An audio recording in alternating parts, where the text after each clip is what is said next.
এই দেখুন আমি মোমো বানিয়েছি আর মোমোর মাঝখানে ভাত আর আমি মোমোর স্যুপ বানাচ্ছিলাম কিন্তু স্যুপ বানাতে গিয়ে পড়ে গেছে তাই কম পড়ে গেছিলো তার একটু আটা নেবো আমি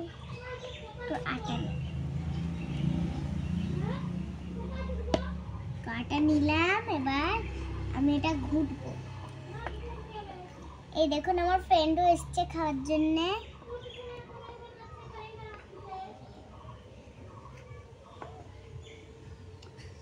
দেখুন স্যুপ বানানো আমার হয়ে গেছে আর গ্লাসে ঢেলে দেবো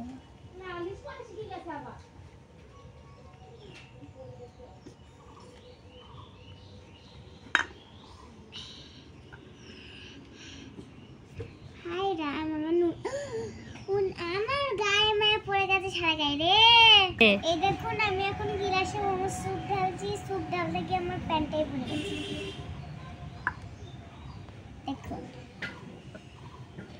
পড়িস না জানো দাঁড়াও আমি একটা নতুন চ্যানেলে ভিডিও নিয়ে আসবো আবার ছি ছি